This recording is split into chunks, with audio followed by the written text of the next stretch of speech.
Let's take a look at what would really be considered the first Sonic remake, Sonic Adventure DX Director's Cut, which wasn't even made by the original director. Sonic Adventure DX was a re-release of the original Sonic Adventure for the Sega Dreamcast.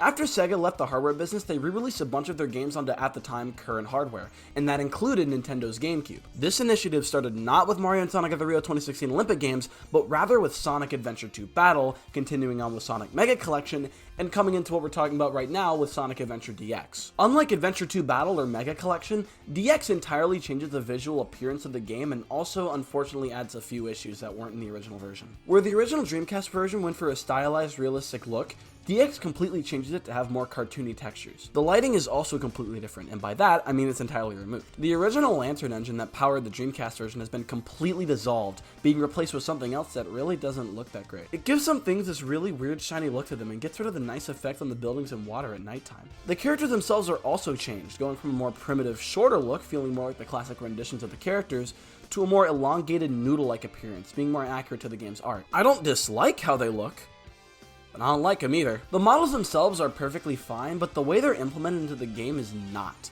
They still use the original animations that were meant to go with the original models, so you have Sonic's legs being where they shouldn't be and his hands bending in a really weird way. On top of that, since the lighting is different, the characters look more plastic-like rather than the more realistic look with the fur textures from the original. It isn't all bad though, there are still a few positives. The game's frame rate has been doubled and the ability to skip cutscenes has been added. You're also able to play some 8-bit Sonic games in a side menu. For the two people who want to play Sonic Blast on their TV, this is the place for you. No other positives off the top of my head exist outside of the map they added in the pause menu. And that's really the GameCube remaster of Sonic Adventure. While there are genuine problems with it, most of the problems are just personal gripes and a few extra issues. It's an okay way to play the game, but if you have a way to play the Dreamcast version or something similar to it, go for that instead.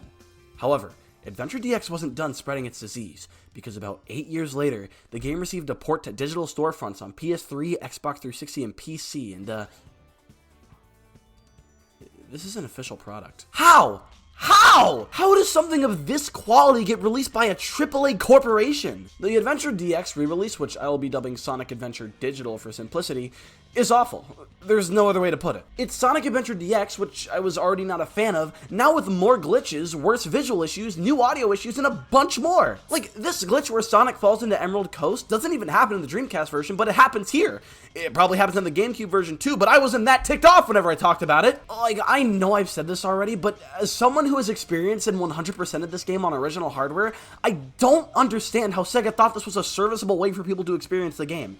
If Adventure Digital is your only way you can experience the game, don't even bother. Honestly, don't even find another platform to play the game on. You don't deserve the game at that point. Although, if you have the PC version, there is a really cool mod called the Dreamcast Conversion that adds a bunch of stuff from the original version of the game, as well as fixing a bunch of glitches. It isn't the original Dreamcast version, but it's incredibly close to it. No matter what though, Adventure Digital is still an unacceptable way to play Sonic Adventure, and DX isn't that much better. Well, when there's a Sonic Adventure 1, there's also a Sonic Adventure 2. But not 3. Haha. Like I mentioned before, Sonic Adventure 2 also got re-released on the GameCube. It doesn't have many visual changes, save for the few small quality of life changes, slight lighting errors, and some of the cutscene models being replaced for some reason.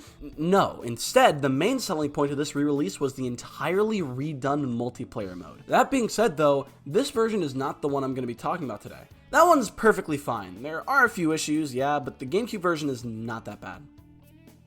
Sonic Adventure 2 Digital. Of course, Sega thought that ruining Sonic Adventure 1 with a digital re-release wasn't enough, but they also had to ruin Sonic Adventure 2 as well. You know, this leaked a good while before its announcement, and Sega made a joke about it in the reveal trailer.